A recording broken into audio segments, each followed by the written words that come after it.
Alors, je pense qu'on peut commencer maintenant. Il y aura sûrement d'autres personnes qui vont joindre au fur et à mesure. Bienvenue à tous. Je suis Marie-France Reynaud, la directrice générale du Centre Léa-Roback. Et aujourd'hui, je vais laisser la présentation du conférencier et l'animation à Christine Blazer, qui est à l'Institut national de santé publique et qui mène des travaux actuellement là, sur la modernisation de l'indice de Pampalon. C'est elle qui est en contact avec notre conférencier. Je vais lui laisser tout de suite la parole pour qu'elle le présente. Christine. Oui, bonjour, merci Marie-France. Bonjour et bienvenue à tous dans cette présentation en ligne organisée par le Centre Léa-Roback et le Centre de Recherche du CHUM. Nous accueillons aujourd'hui le Dr David McLennan. Les principaux intérêts de recherche de David sont la pauvreté, la défavorisation et les inégalités, en particulier les analyses spatiales à l'échelle du quartier, tant au Royaume-Uni qu'internationalement. Au cours des 6 dernières années, David McLennan a contribué à la mise sur pied de 2 organismes de recherche indépendants et sans but lucratif, Deprivation.org, qui entreprend des recherches axées sur le Royaume-Uni, et Southern African Social Policy Research Insights, qui effectue des recherches dans toute l'Afrique subsaharienne et dans d'autres pays à revenus faibles et moyens. David est respectivement directeur et chercheur principal dans ces 2 organismes. Comme Mme Renaud l'avait dit, dans le cadre de mon travail à l'INSPQ, j'ai eu le mandat d'évaluer si l'indice de défavorisation matérielle et sociale créé au début des années 2000 par M. Robert Pampalon avait besoin d'être modernisé et si oui, de quelle façon. En faisant mes recherches sur les indices de défavorisation en vigueur en 2017, je me suis rendu compte très rapidement que les Anglais avaient continué leurs travaux en matière de mesures de la défavorisation et que depuis l'an 2000, ils avaient continué à développer un indice de défavorisation multiple. Il me semblait alors très souhaitable que le Québec dispose également d'un indice modernisé mesurant la défavorisation dans différents domaines. De tels indices rendent possible la mesure du cumul de la défavorisation et l'interaction de la défavorisation de différents domaines. Je suis entrée en contact avec Deprivation.org, cette ONG chargée par le gouvernement anglais d'élaborer et de maintenir ces indices de défavorisation multiples pour obtenir des informations. À partir de ce premier contact, David McLennan était là pour répondre à toutes mes questions, tant conceptuelles que méthodologiques que pratico-pratiques. L'indice de Pampalon n'est pas seulement utilisé au Québec, mais également dans l'ensemble du Canada. Alors, pour m'assurer que le développement du nouvel indice de défavorisation multiple et multidimensionnel sera basé sur les besoins des utilisateurs et la collaboration avec des partenaires des autres provinces canadiennes, j'ai invité des experts en construction d'indices de défavorisation des 10 provinces à former un comité scientifique pan-canadien qui informerait ces travaux. Grâce à un financement des IRSC, nous devions échanger lors d'une rencontre en personne à Montréal en mai 2020. Dr McLennan allait se joindre à nous pour que nous puissions tirer profit de sa longue expérience en développement d'indices. Mais la pandémie, vous savez. Maintenant, 1 an plus tard, nous nous sommes convertis en comité virtuel, toujours avec la présence de David. Il me fait alors vraiment plaisir d'accueillir David aujourd'hui et de partager avec vous ses connaissances et son expérience. Je me permets de vous rappeler les consignes de la présentation en ligne. Veuillez, s'il vous plaît, couper votre microphone et fermer la caméra pendant la présentation. Vous pouvez écrire les questions dans la fenêtre « Questions et réponses » ou « Q&A » en bas. Nous avons réservé du temps après la présentation pour répondre à ces questions. La présentation est enregistrée et sera disponible sur le site de Léa-Roback postérieurement. Il est possible d'obtenir des crédits de formation pour cette présentation. Pour cela, vous pouvez envoyer un courriel à info@learoback.ca. Sur ce, j'espère que vous serez inspirés par l'utilisation de données administratives sous forme d'indices de défavorisation multiples. David, I just explained how deprivation.org and in particular you yourself have been involved for over a year now in the Canadian committee working on the development of a new multidimensional deprivation index for Canada. So thank you so much for accepting to present at Centre Léa-Roback and the CHUM Research Center today, online instead of in person. Let's hope we can welcome you to Montreal in person in the future. Please, you can take over now. Thank you. Thank you, Christine, and thank you, Marie and Samuel as well. And good afternoon from the UK to everybody. Let me share my screen.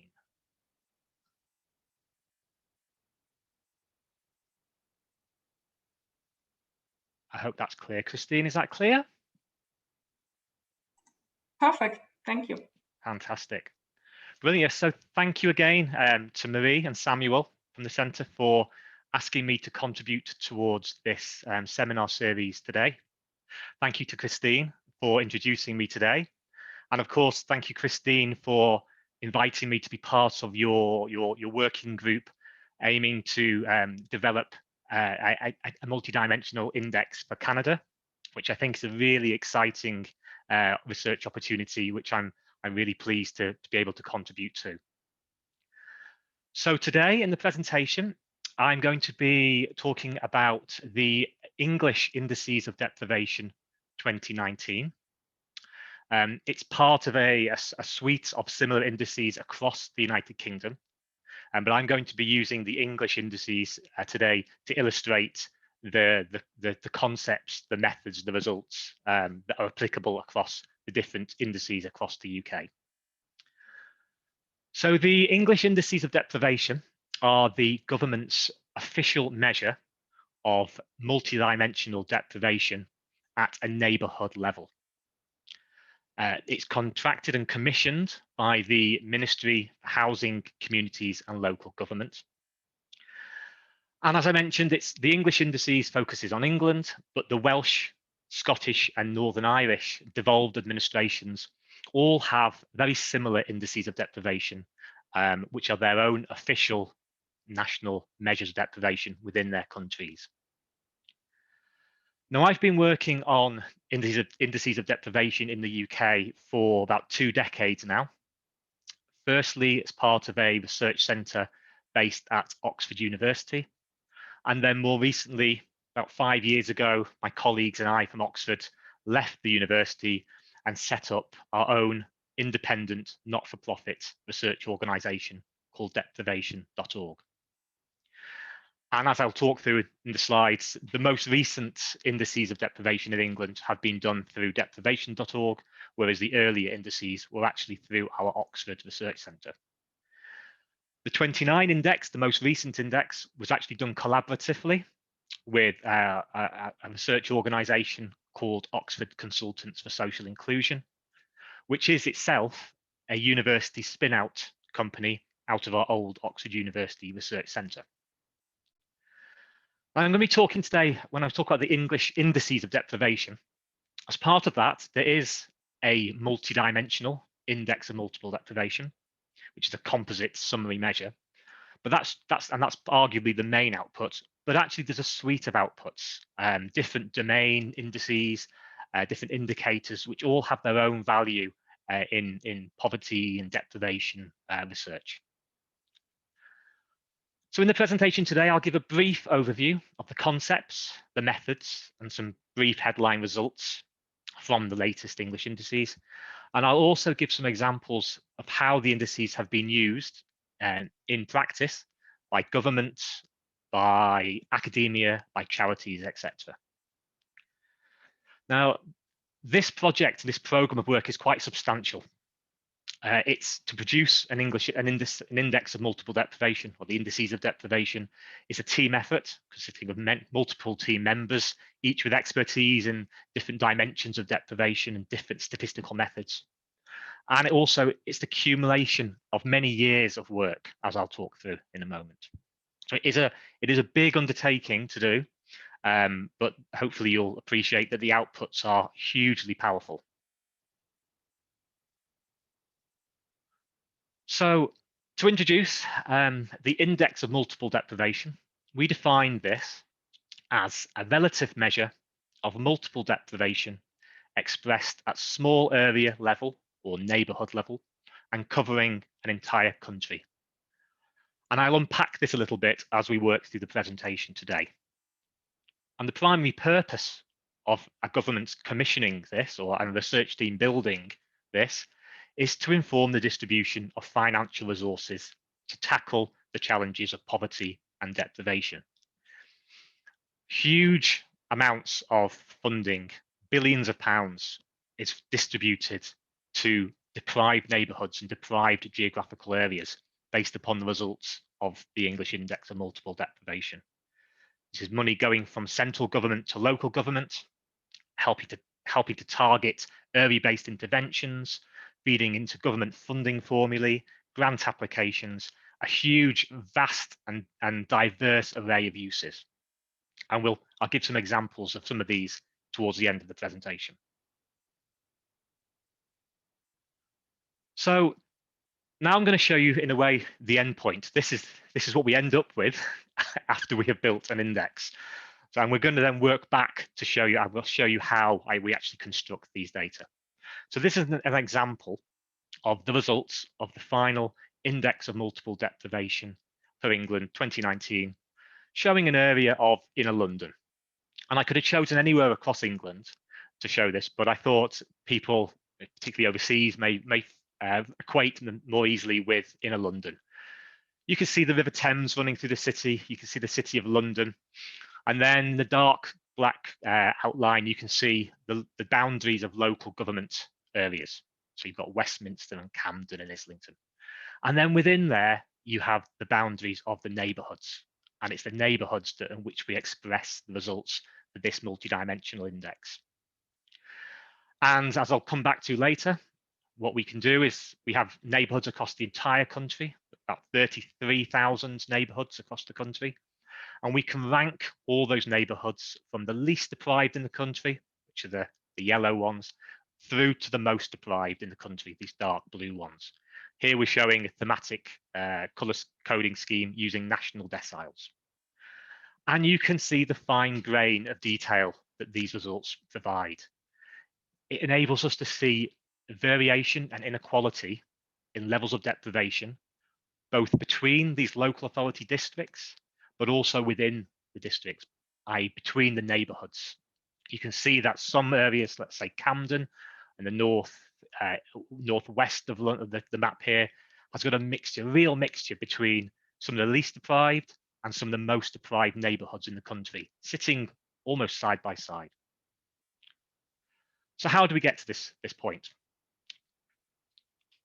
Well, first I should say that because this project and this study is used to distribute so much money, and because it is the government's main official measure of deprivation, it is extremely high profile in the UK. On the date that it's released, it is the main news item across all national media channels, pretty much all national media channels. You can see here the BBC, the Guardian newspaper, the ITV news. It's on TV, radio, newspapers. It was also the most visited website across the entirety of UK government during the month after its publication.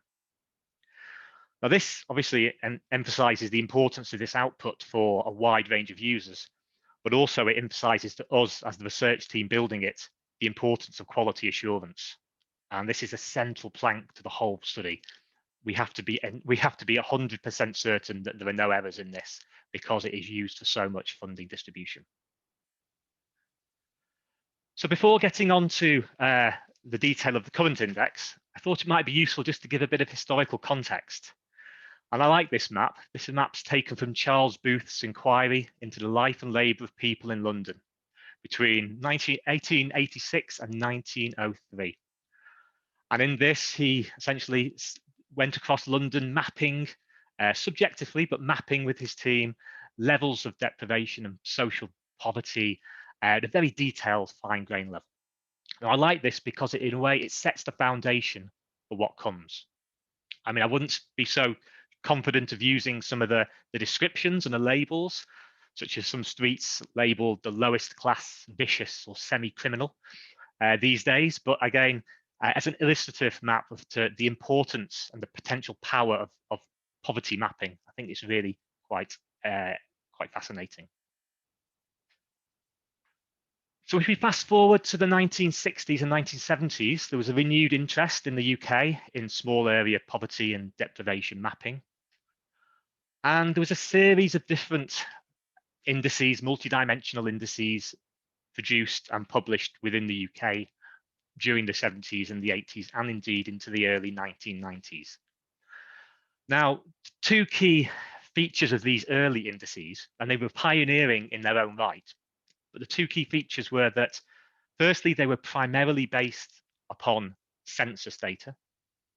So, and a census in the UK is undertaken every 10 years.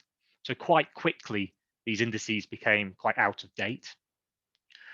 And the second limitation is that, particularly because they were based on census data, the number and breadth of indicators that could be incorporated was actually quite limited. So in the early indices, what we found, how they were designed, was that they primarily measured what might be called at-risk groups. So indicators around maybe the proportion of a neighborhood that were lone parents, or the proportion of a neighborhood that maybe were from an ethnic minority, which were factors that were known to be associated with poverty and deprivation, but they were not direct measures of poverty and deprivation. Over the decades, as we moved through the 1980s and 1990s, there was a move away from those at-risk groups and indicators of at-risk groups to more indicators of direct measures of deprivation, and also attempts to then supplement the census indicators with some non-census variables.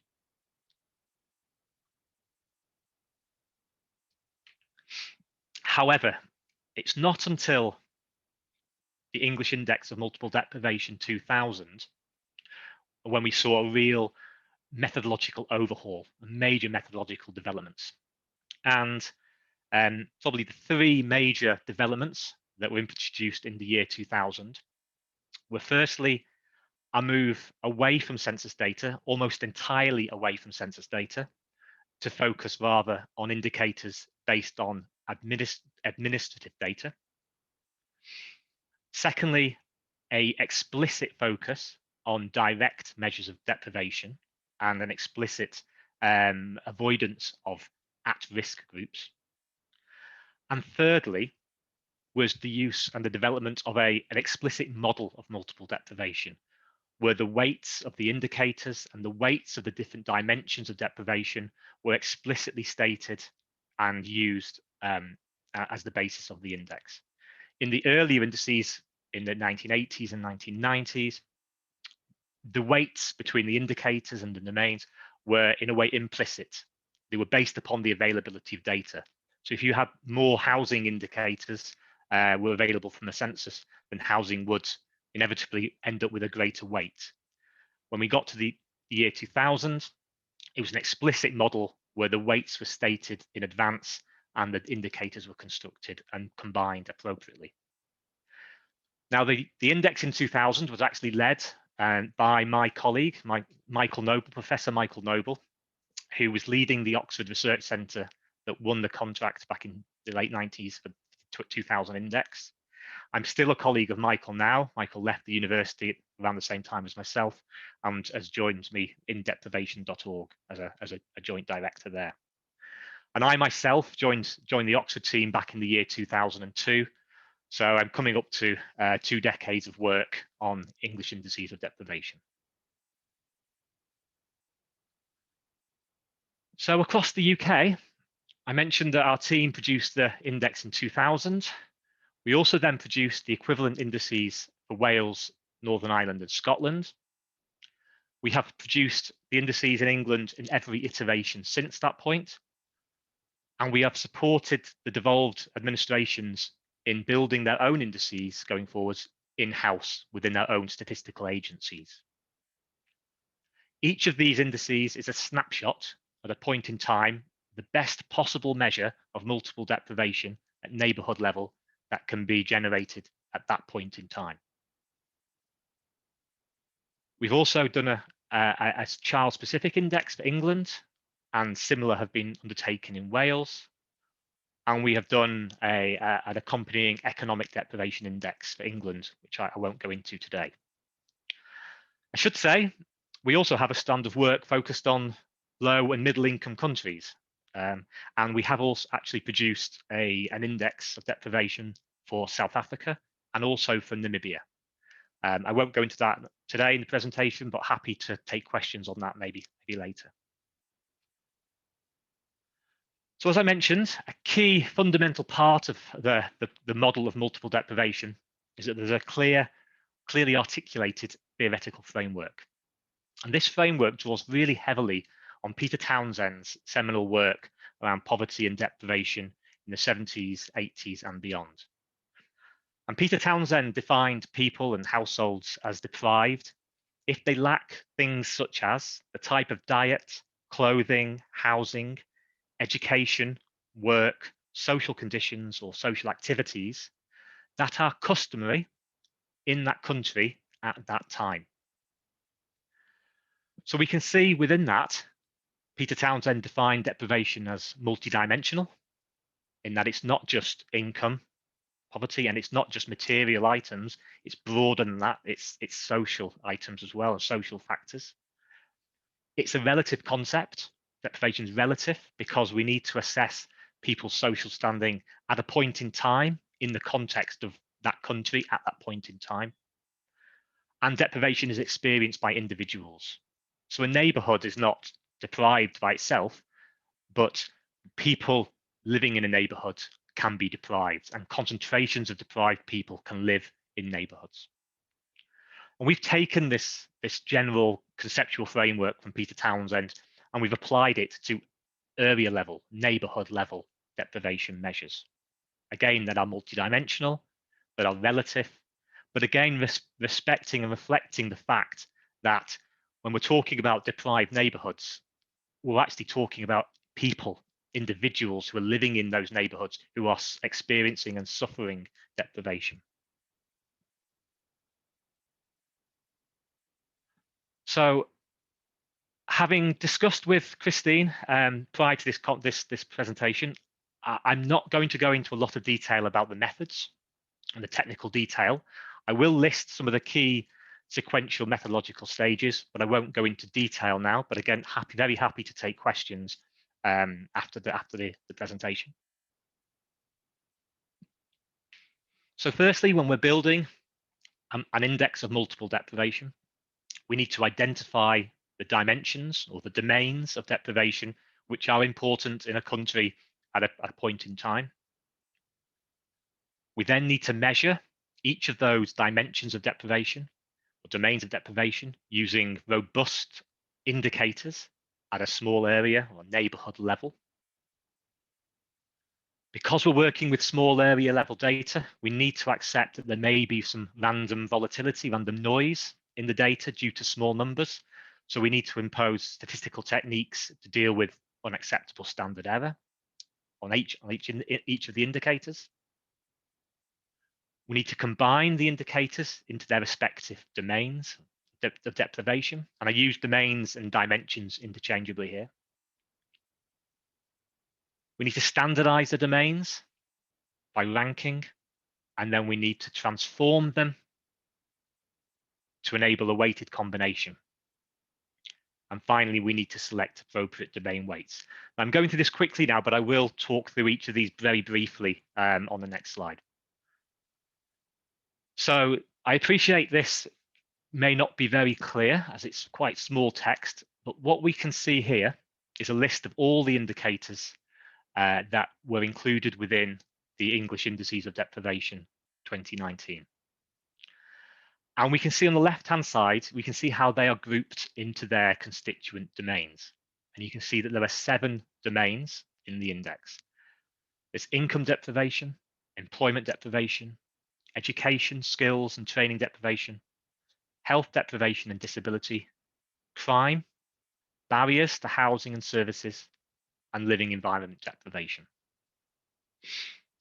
Now, each of these domains were identified, and each of these domains are, in a way, discrete forms of deprivation, which can be defined and measured separately. And the definition of these domains is based upon decades of academic research into poverty and deprivation, into the key drivers and key forms of deprivation that people experience in their lives. But also, we have to acknowledge that there are data limitations. So the formulation of these domains necessarily has to take into account and reflect, in some degree, the availability of indicators. So there may be domains that we would like to measure, but we just cannot get neighborhood level data for, so they're not included. And it might be that as new indicators become available in the future, we might be able to reformulate some of these domains. So these domains are not fixed. They can change over time. And also the domains should be designed and developed in a country-specific context and a time-specific context. So we have identified the domains, these 7 domains. Next, we have to select indicators to measure them. And as I mentioned earlier, the vast majority of the indicators in the indices of deprivation are based upon administrative data. So, for example, in the income deprivation domain, we work with the government's Department for Work and Pensions, and we work with the individual person level social security records of adults and children. So there are millions and millions of records across the country, quantifying which social security benefits an individual or a family may receive. And we can bring those together to identify those families which are living in income poor households. Either they're claiming means tested out of work benefits, or they're claiming an in-work means tested tax credit type of benefit. So there are administrative data around people, and that's an example of that. We have administrative data around children in schools. We have children's education scores. So we have a database of every child who's taking exams and all their exam scores. And again, we can calculate attainment scores, average scores, be able to see how well children are attaining the exams that they sit. We have crime data, something I've worked very closely with myself. So we have every single crime that has occurred in England over a 2 or 3 year period. We have a grid reference associated with that. There are 39 police forces across England, and we bring the 39 data sets together, piece them together, make them consistent, and then map those crimes to a neighborhood level. And a variety of other data sets. So in health, we have information on premature mortality, on suicide, on prescribing for mental health drugs, a variety of different. You can see the vast array of different indicators that we collate and analyze here. Now, a crucial element of an index of multiple deprivation is geography. And I've talked about neighborhoods and small areas, but what do we mean by that? Because essentially, each of these indicators here, or almost all of them, I think all except one, is created and constructed at a neighborhood level. So this is the geography hierarchy in England. So we have an LAD, or a local authority district. This is our essentially a unit of local government.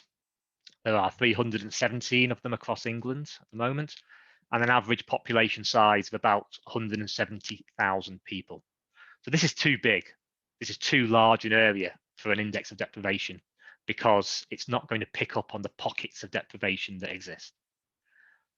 Then we have electoral wards.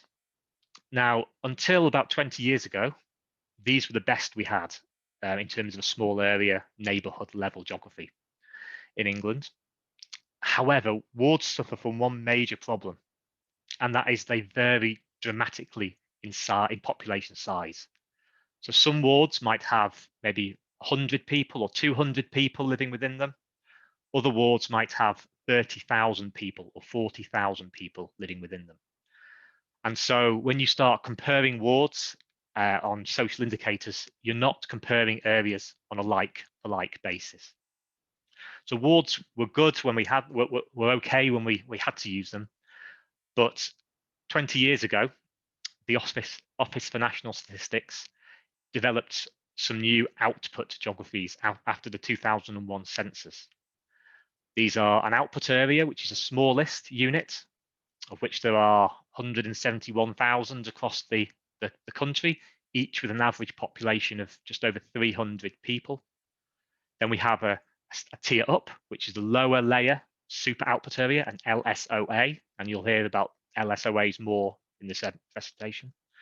There are about 33,000 of these across the country, and each one has about 1,700 people at the time of we constructed the last index. And then you have a middle layer super output area, which again is a slightly higher level again. Now, we've used in the English Indices of Deprivation this level, this lower super output area level. This gives a good balance of being small enough to identify pockets of deprivation that are not then masked by local authority level. So they're small enough to identify pockets of deprivation, but they're not so small that the social and economic indicators become unreliable due to small numbers.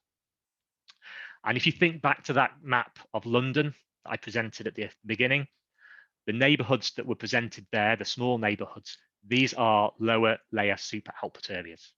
And again, this geography coverage covers the entirety of England.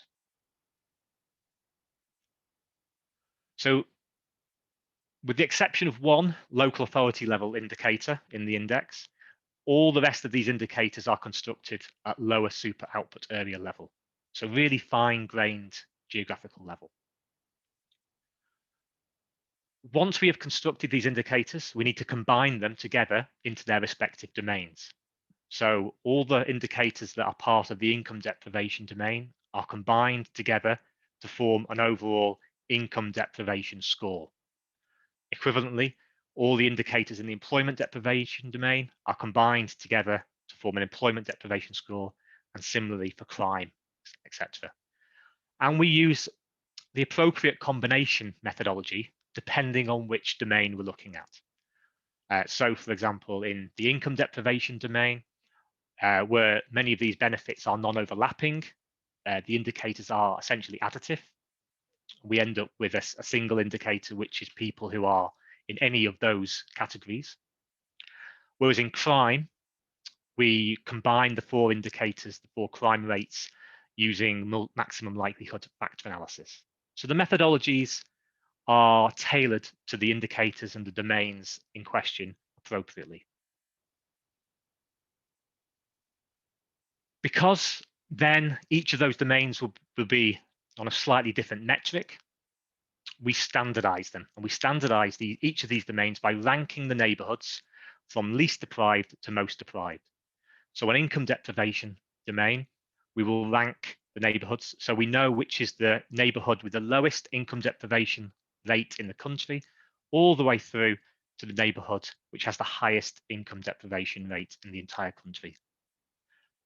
For example, on crime, we'll rank every neighborhood from the neighborhood with the lowest risk of crime, the lowest crime rate in the country, all the way through, and remember there are 32,844 neighborhoods, all the way through to the neighborhood with the highest crime rate in the country.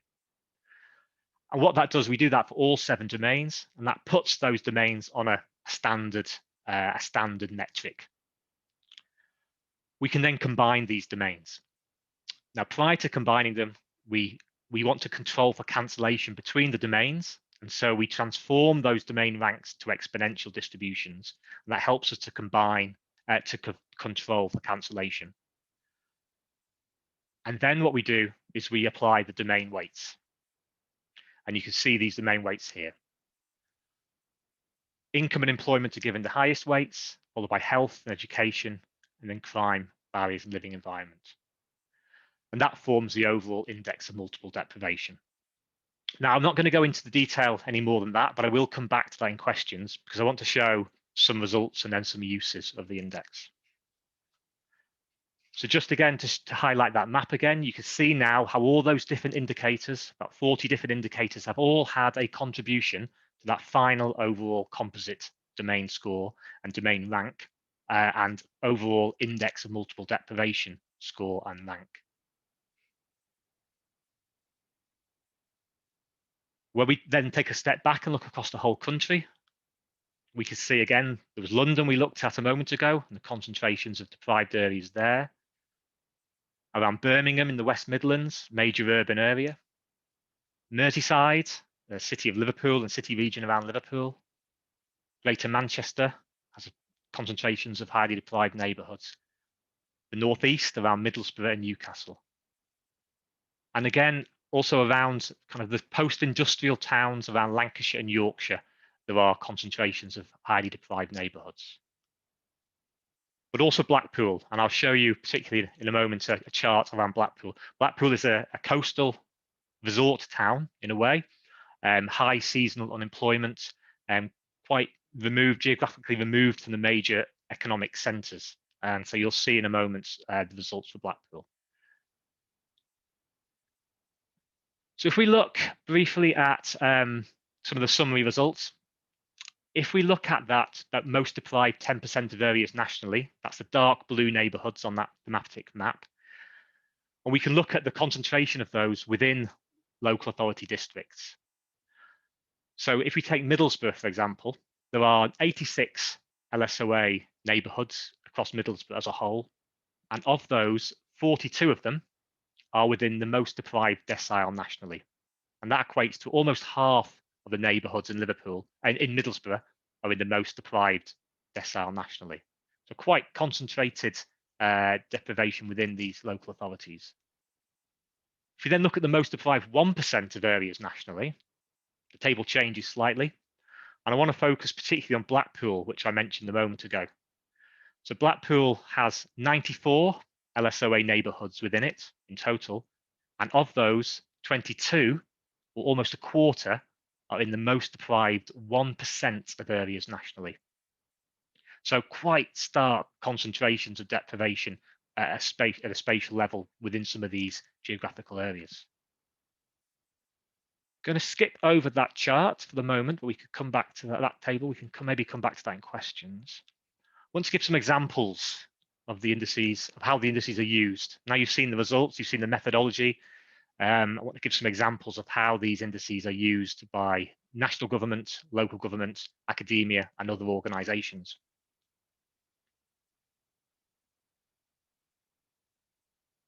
So firstly, and arguably primarily in terms of the motivation for constructing and funding the construction of an index, is to target resources. So over the last 20 years or so, the results of the indices of deprivation have been used to determine billions of pounds of government funding to deprived areas across the country through things like the Single Regeneration Budget, the Neighbourhood Renewal Fund, the Working Neighbourhoods Fund. It's used actively in government funding formulae around the National Health Service, around schools, higher education funding. It's used to target particular government policies, such as the Troubled Families Programme, which looks at those and tries to support those families with multiple interconnected needs. It's used to help allocate devolved funding to regions of England through the Northern Powerhouse Programme. And really importantly, in the current climate, it's being used actively now to determine financial resource allocations in response to COVID. The results are also used extensively to target neighbourhood or area-based policies and specific area-based initiatives. You may have heard of the New Deal for Communities programme, which was an operation about 10 years ago. About £2 billion worth of money was fed into 39 identified neighbourhoods across the country, highly deprived neighbourhoods, and evaluated in terms of the regeneration programme that was partly based upon the indices of deprivation. Sure Start and children's centres around early intervention and early years support for deprived families and communities. And analyses of inequalities in a range of different socioeconomic outcomes, including some recent examples I'll give now around Public Health England and NHS England, and around COVID risk factors. So, this was a newspaper report from 2 weeks ago in The Guardian. Again, it's national headline news, this was, where a study by NHS England showed that child deaths in England are linked to deprivation. It says about 700 child deaths could be avoided each year in England by reducing rates of social deprivation. The research, which analysed records of over 3,000 children who died over the last year, identified a clear association between the risk of death and level of deprivation. So here what NHS England did was they overlaid child mortality data with the results of the indices of deprivation, and were able to identify an association there. So there's potentially some real public health messages there. Again, I was a research report from March by the Office for National Statistics, which looked at avoidable mortality across the population as a whole, finding that avoidable deaths accounted for nearly 2/5 of all male deaths in the most deprived areas of England, compared with less than 1/5 in the least deprived areas of England. For females, it was 27% and 12% respectively. And then they did some analysis of change over time. So again, here overlaying mortality data on top of the indices of deprivation and enabling some insights into health inequalities and changing health inequalities.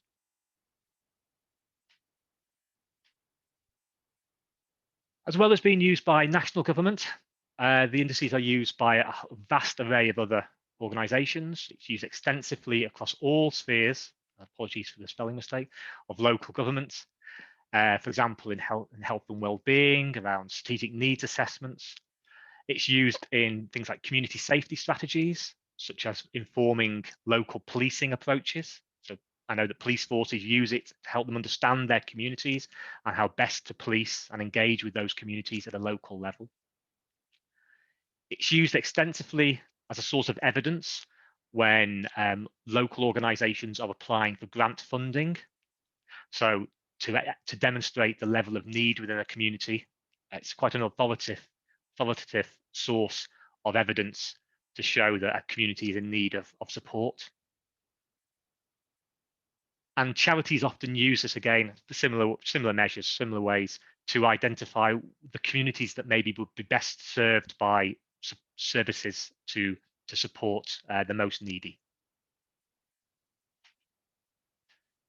In academia, it's often used in health inequality research. It's used across the board. I'm always surprised at how widely the indices is used, often as an explanatory factor, as a contextual factor when examining inequalities in socioeconomic outcomes.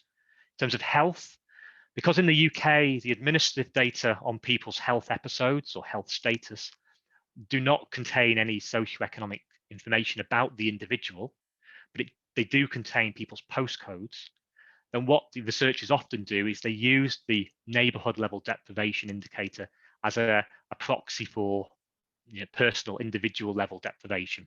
And it's used in a vast array of analyses, particularly in health. It's used to explore spatial inequality and changes in spatial inequality over time between local geographical areas. And it's also been combined with other sources of information.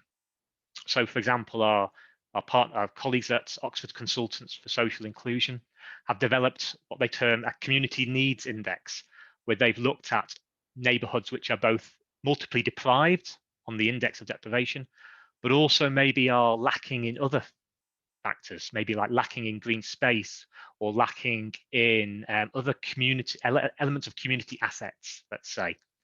That might in a way accentuate the deprivation of a community. And I just want to give, I've got I think about a minute left, so an example of some COVID responses. So this is a chart taken from the Office for National Statistics sourced at the bottom. This is age standardized mortality rates, all deaths and deaths involving COVID-19 last year. Death rate is a difference from the least deprived decile. And they say that as with all deaths, COVID-19's effects are worse the more deprived an area is. So you can see in the grey bars are all deaths, and deaths are increasing as we get more deprived across the distribution. But also COVID-19 deaths were disproportionately affecting the more deprived communities. So again, quite important public health insights by overlaying COVID information with the indices of deprivation. And again, this made national headline news again. Yeah. I won't go into this in detail, but essentially the government is using the indices of deprivation as part of its relative needs formula, where approximately £2 billion of money has been expended by government to local areas in order to fight the implications of and rectify the implications of COVID on populations. So huge amounts of government money being moved into these areas based upon the results of the indices of deprivation. And also, just finally, some research by academics at Oxford University has revealed that not only is age and previous medical conditions a risk factor for experiencing serious COVID, but also ethnicity and deprivation are really important. And so these results are having an impact upon how the government's hierarchy of need in terms of vaccinations and risk is being designed within the UK at the moment. So it's having really kind of important real life implications and impacts on public health and population. I'm going to give some indirect benefits, which I won't really talk about now, but essentially just to summarize that the use of administrative data and the use of small area geographies and the use of small area statistics and small area analyses through the indices of deprivation has really helped to stimulate these types of fields of work and types of analysis more broadly, and had a real important role to play in raising public awareness of spatial inequalities in socio-economic outcomes. And I have put a web link at the bottom here. I haven't got time to show it now. I was hoping to. It's a website that was released, in fact, just on Monday this week by the Office for National Statistics in England and the UK, where they've taken some of the results from the indices of deprivation and they've used some really innovative and really powerful and impressive data visualization techniques to show and highlight things like changes in deprivation and spatial inequalities with a public-facing website to really try and hook the public in and to show to people and raise awareness of the levels of spatial inequalities within the country. So I'd recommend, if you have chance, have a look at that, because when I saw it on Monday, it was really, really impressive. There's a slide here which shows all where you can download the results, and I'll be happy to share the slides with you afterwards. Anyone wants to download those links. But yeah, to say thank you very much for a quick whistle-stop tour of the indices of deprivation in England. I hope you found it informative, and I'd be very, very happy to take some questions. Thank you so much, David. It was inspiring and challenging as always.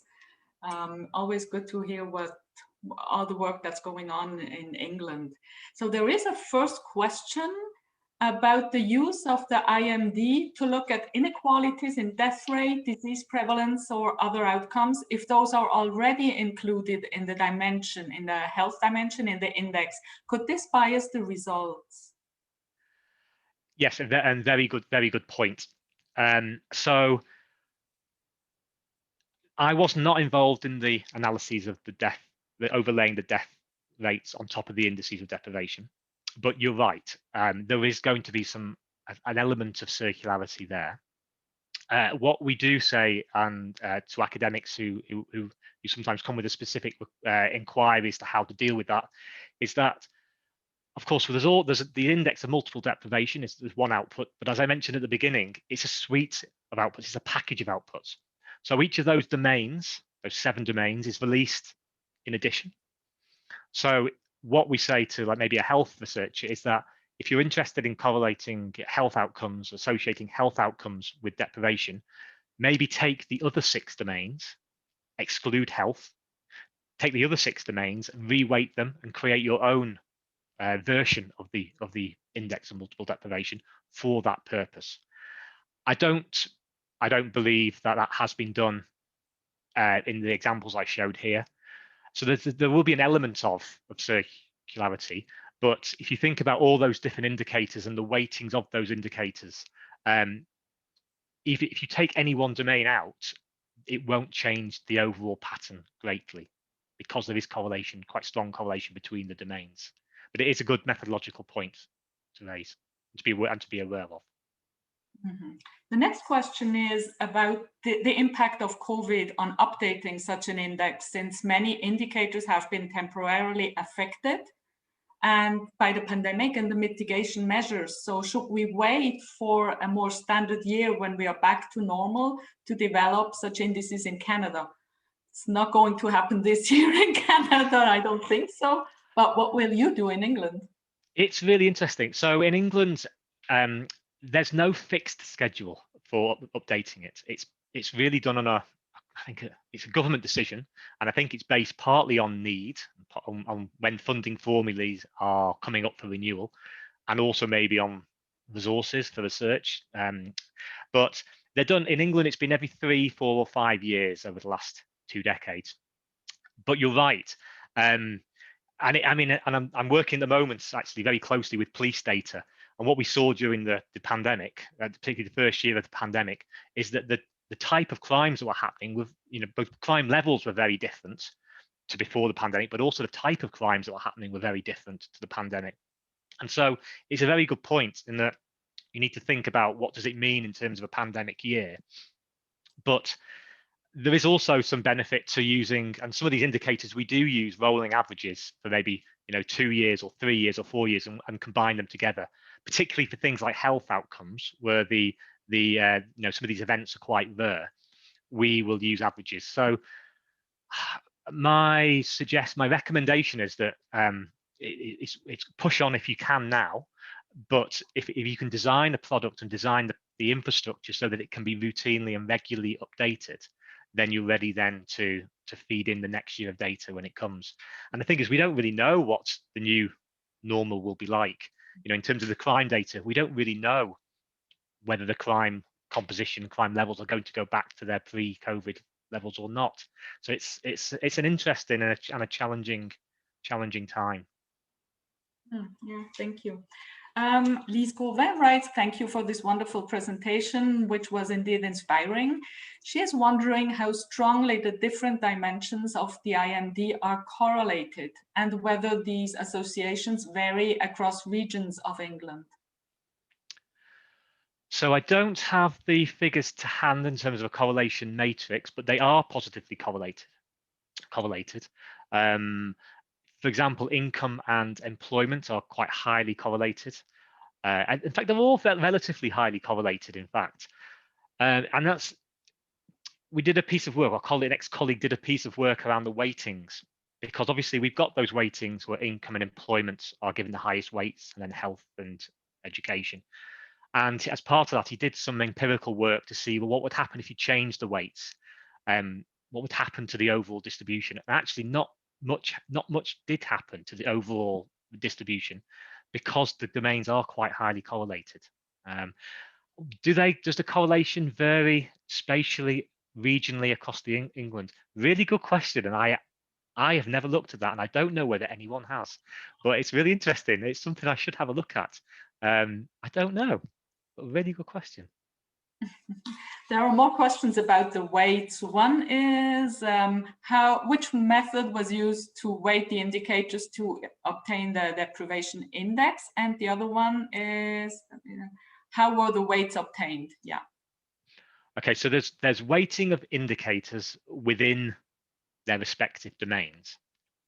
And then there's the weighting of the domains when we're bringing those 7 domains together to form the overall index. And if we think back to let me see how quickly I can go back to the list of indicators. Those indicators are combined within their respective domains using domain-specific methodologies. So as I said, in the crime domain, we're essentially measuring 4 types of crime: violence, burglary, theft, and criminal damage, which we are using in a way to measure an overall kind of latent risk of personal and material victimization. So for crime, we use maximum likelihood factor analysis to derive the weights for those 4 indicators, which are then, those 4 indicators are then weighted and brought together using those derived weights to form the overall crime domain score. But for example, and as I said, let's say employment deprivation, this is based upon individual people who can claim a number of different out-of-work social security benefits, but they're typically non-overlapping. So what we do is we add up the number of people who are receiving job seekers allowance plus the number of people receiving employment support allowance, et cetera, to form an overall total number of people who are employment deprived. So it's a different methodology used in each domain based upon the composition of indicators and the way that that domain is conceptualized. But then in terms of the overall, bringing those domains together, and you can see in the left-hand column here what those domain weights are. So 22.5% for income, and the same for employment, slightly less for education and health, and slightly less again for crime, barriers, and living environment. So they were derived, back in 2000s and before that, there were variants of this. And essentially, one thing I didn't mention, I should have mentioned, is that throughout each of these programs of work to develop these indices, there is a quite extensive consultation exercise and academic peer review exercise. And so essentially, to derive the domain weights we're looking at now, and I think these were actually finalized in the year 2004 and have been held constant since that point. Firstly, we looked at academic literature around poverty and deprivation, going back to Peter Townsend and subsequent to that, around the types of deprivation which impacted on individuals most. We consulted then with government experts, with academic experts, with the public. So these are the public consultation exercises where the public can give their feedback on our recommendations. And we generally settled on these domain weights. And then every index since that point, since 2004 onwards, we have again recommended these weights and consulted upon these weights. And there's been really high consensus and support for these domain weights. And there has been an empirical study, as I mentioned briefly, to see what would happen if we change some of these domain weights. But the end result was that actually, because they are highly correlated amongst these domains, there's not a great deal of difference in terms of the overall index results. Okay, thank you. A very careful reader is asking, why aren't ethnicity, new migrants, or language included as factors of deprivation?